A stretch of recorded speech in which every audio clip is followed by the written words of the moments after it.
Lexington, Massachusetts could be considered home to one of the first television broadcasting stations in the United States.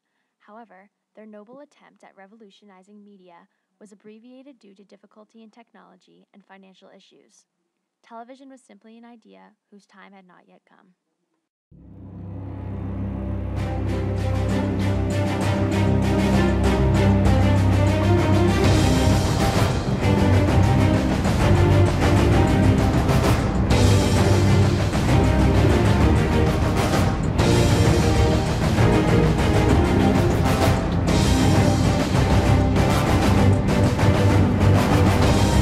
Did you know that next year is Lexington's 300th birthday?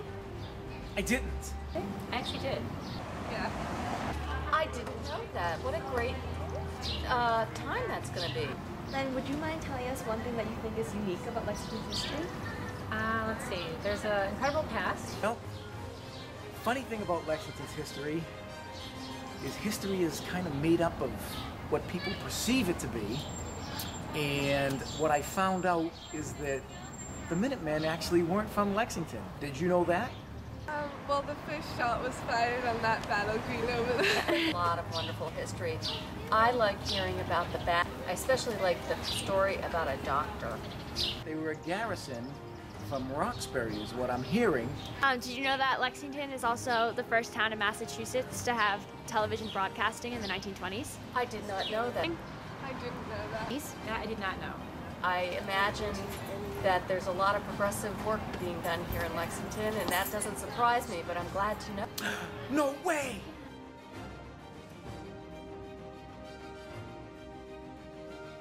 Television truly took off in the 1950s, so Lexington's attempt to broadcast in the 1920s was an astonishing feat. The first TV station was in Schenectady, New York in December 1926, and W1XAY opened in Lexington, Massachusetts in April of 1928. Here we are on the set of The Love Nest by Eddie Albert, a 1936 television broadcasting show, the first of its kind, aired on NBC. The popularity of the radio encouraged amateurs and engineers to experiment with visual transmission. It was for this reason that most of the owners of the new receivers were hardcore radio fans. The president of AT&T on the left is watching a moving image of then Secretary of Commerce Herbert Hoover on the right. On April 7, 1927, moving images of Hoover were sent from Washington, D.C. to New York City through phone circuits. Within Lexington, the idea of television broadcasting started with inventors Al Pote, Jack Dodge, and Carl S. Wheeler. Pote, working for both Raytheon Manufacturing Company and WRSC Radio, the engineer, as was Jack Dodge, owner of WLEX Radio.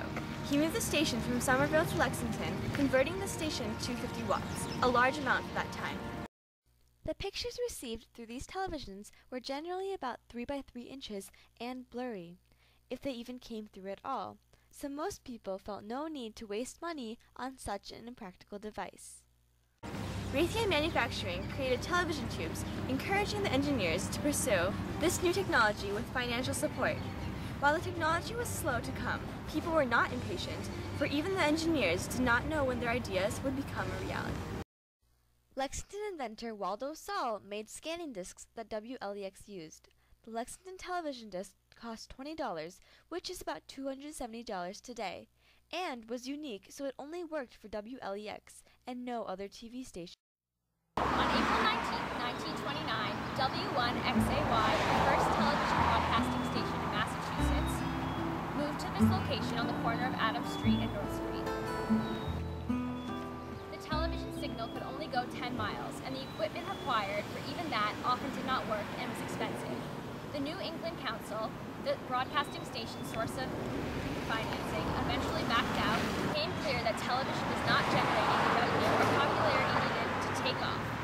In March 1930, W1XAY stopped